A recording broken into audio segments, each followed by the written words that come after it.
Long ago, there lived a little boy named Sammy. He was a good boy. He was good in his studies, obedient to his parents, more intelligent than many other boys in his class, and kind to everyone. Grown-ups as well as those junior to Sammy loved him very much. But that aroused jealousy in many other boys who longed to be as loved as Sammy. Now there was another boy named Timmy who studied in the same class as Sammy. Unlike Sammy, he was not good at studies and always liked to play during school hours. He misbehaved with his parents, bullied his classmates, and even ill-treated Sammy. He always tried to put Sammy down and belittled him before other kids in the class. But no matter what he did, Sammy's grades kept getting better and better. Whether in studies or in sports or from his classmates, Sammy kept getting accolades from everywhere. On his 8th birthday, Sammy got a nice pen as a gift from his parents. He brought it to school so that he could use it to take down the notes of the lectures that the teachers gave in class. This was a very beautiful pen and it could help one write very fast. When Timmy saw it, he was very jealous of Sammy. He asked Sammy, "Hey, where did you get that? Did you buy it?" "My parents gave it as a birthday gift," replied Sammy. Timmy was overwhelmed with anger and jealousy. The bad boy that he was, he rarely got any presents from his parents. He decided to steal Sammy's pen. During recess, when everyone had gone out of the class, Timmy opened Sammy's bag and took out his pen.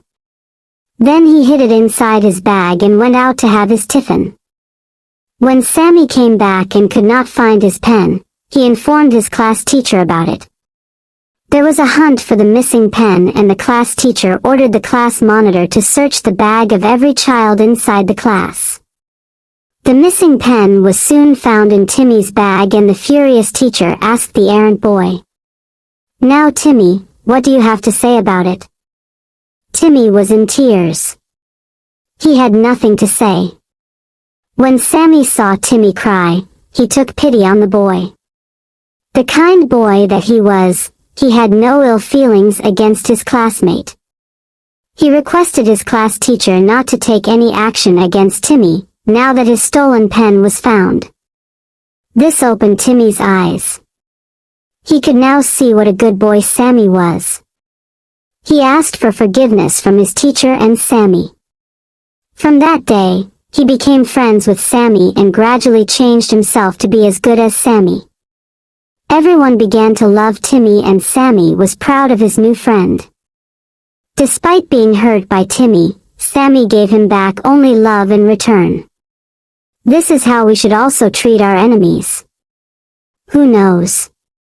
One day, our behavior may just change for the better. Once upon a time, there lived a farmer who had little land.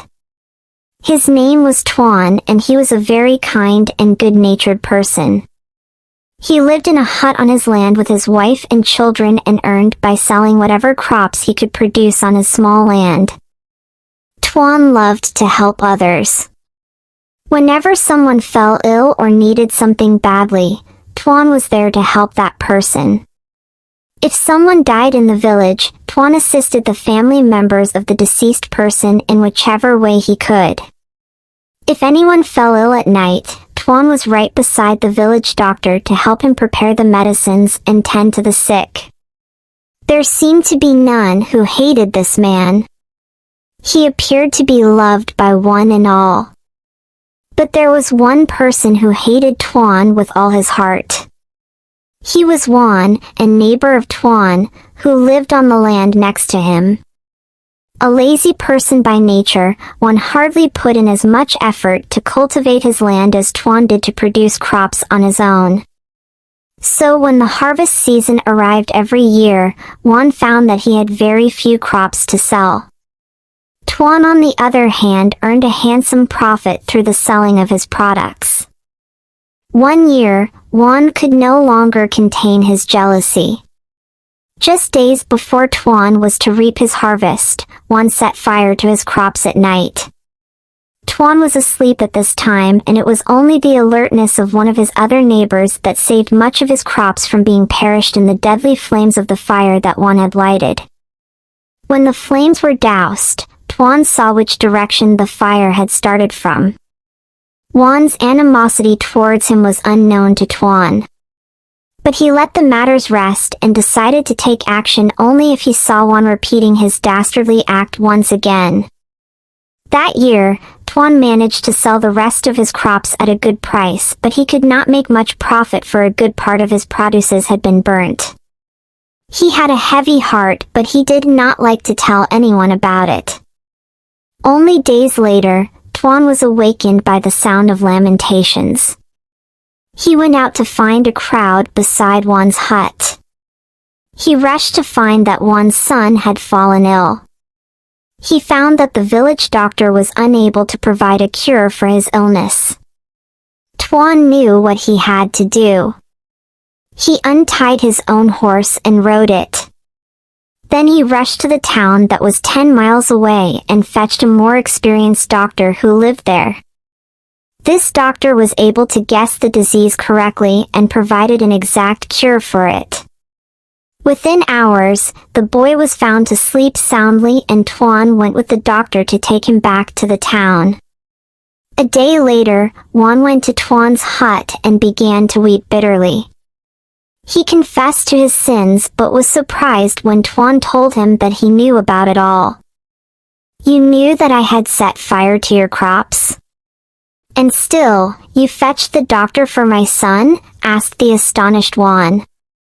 Tuan nodded and said, "I did what I knew was right. Could I do wrong just because you had done so?" Tuan stood up and embraced Tuan. Both men were in tears, and so were the others who stood by them.